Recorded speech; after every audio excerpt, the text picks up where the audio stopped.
माताओं को हरछठ की बहुत बहुत शुभकामनाएं। सभी के बेटे दीर्घायु हों। मैं एक बहुत ही प्यारी सी और रोचक कथा आप लोगों के लिए लेके आई हूँ। इससे पहले भी आप लोगों ने सुनी होगी, लेकिन इसे बहुत ही सरल ढंग से सुना रही हूँ। बहुत प्राचीन काल में, बहुत पहले एक ग्वालिन थी। उसका प्रसव काल अत्यंत निकट था। एक ओर वह प्रसव काल से व्याकुल थी, तो दूसरी ओर उसको यह चिंता सता रही थी कि अगर बच्चा हो गया तो उसका दूध दही जो है सब बेकार हो जाएगा। ये सोचते हुए उसने जो है दूध दही अपने सर पे रखा और नगर की तरफ बेचने के लिए चल पड़ी। उधर वो नगर की तरफ जा ही रही थी कि रास्ते में उसी के प्रसव पीड़ा ने उसको बहुत व्याकुल कर दिया।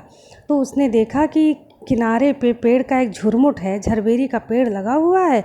तो वो उसी के पीछे गई और वहीं उसको जो है एक प्यारा सा छोटा सा पुत्र रत्न प्राप्त हुआ।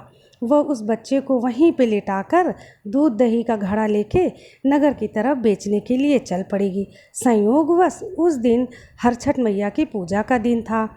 गाय और भैंस का मिला हुआ दूध उसने यह कहकर गांव वालों को बेच दिया कि यह गाय का दूध है। सीधे साधे गांव वालों ने दूध ले लिया। उधर जिस झरबेरी के पेड़ के पीछे उसने अपना बच्चा छोड़ा था, वहीं पास के खेत में एक किसान अपने खेत को जोत रहा था।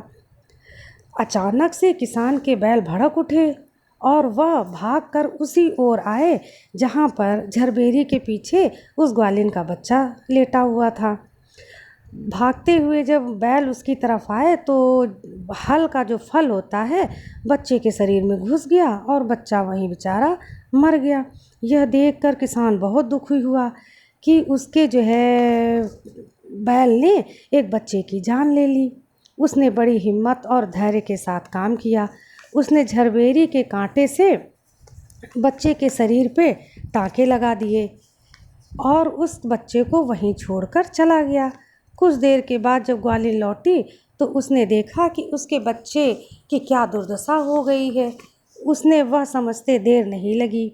उसने मन ही मन सोचा कि हे भगवान, मैंने ये क्या कर दिया। सीधे साधे गांव वालों को झूठ बोलकर मैंने गाय और भैंस का दूध मिला हुआ गाय का दूध बचाकर बेच दिया है। यह उसी का फल है। यह मेरे पापों की ही सज़ा है जो मुझे मिली है। अब मुझे सभी गांव वालों को जाकर यह सब सच बता देना चाहिए। यह सोचकर वह ग्वालिन जिसके जिसके घर दूध बेची थी उसी के घर के पास जा के जोर जोर से चिल्लाकर अपने पापों का बखान करने लगी।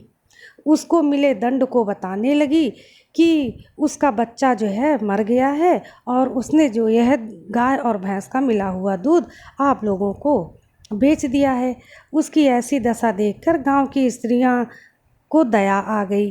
स्त्रियां होती ही भावुक होती हैं, उनको बहुत जल्दी दया आ जाती है। तो उन स्त्री को ग्वालिन को देखकर गांव वाली स्त्रियों को दया आ गई। उन्होंने उससे कहा कि ठीक है, तुमने हमारे धर्म और कर्म को तुमने बचा लिया है। तुमने जो काम आज किया है वो बहुत अच्छा काम किया है कि हमें भी भैंस और गाय के मिले हुए दूध से पूजा करने से बचा लिया है। उन स्त्रियों ने आकर जो है उस ग्वालिन को बहुत सारे आशीर्वाद दिए। आशीर्वाद लेकर वह नगर की ओर लौटी, जहाँ पे उसने अपने झरबेरी के पेड़ के पास आई तो देखा, अरे उसका तो नवजात पुत्र जीवित हो गया है। वह खेल रहा है। वह बहुत प्रसन्न हुई और खूब खुश होने लगी और माता को बहुत बहुत धन्यवाद दिया। यह सब जो है हरछठ मैया के प्रभाव से हुआ है, क्योंकि उस दिन हरछठ मैया की पूजा थी। और उसने सोचा कि हे भगवान, हमने इतना छोटा सा झूठ बोला तो हमको इतना बड़ा दंड मिला है। ये झूठ बोलना ब्रह्म हत्या के बराबर होता है। तो उसने जो है कसम खा ली कि आज के बाद मैं कभी कोई झूठ नहीं बोलूँगी। इस तरह उसने सच बताकर अपने बच्चे को पुनः प्राप्त कर लिया। उसका बच्चा हरछठ मैया की कृपा से जीवित हो गया और वो हरछठ मैया की कृपा के गुण गाने लगी कि हे माता रानी, जैसे आपने मेरे बच्चे को जीवित किया है, संसार के सभी माताओं को ऐसा कभी कष्ट मत देना कि उनसे उनका पुत्र जो है छीन लिया जाए। हे मैया रानी, हे हर छठ मैया, सभी माताओं के, सभी पुत्रों पे, सभी बच्चों पर अपनी कृपा दृष्टि बनाए रखिएगा। इसी तरह से उसने हर छठ मैया की बहुत कृपा का गुणगान किया। इस तरह हर छठ मैया प्रसन्न होकर उसके बच्चे को जीवित कर दिया। जैसे उनके दिन बहुरे वैसे सबके दिन बहुरे। बोल हर छठ मैया की जय। आप लोगों को कहानी कैसी लगी ये कमेंट करके मुझे ज़रूर बताएं। कहानी शेयर करें और पहली बार अगर आप मेरे चैनल में आए हैं तो चैनल को सब्सक्राइब करना ना भूलें। धन्यवाद।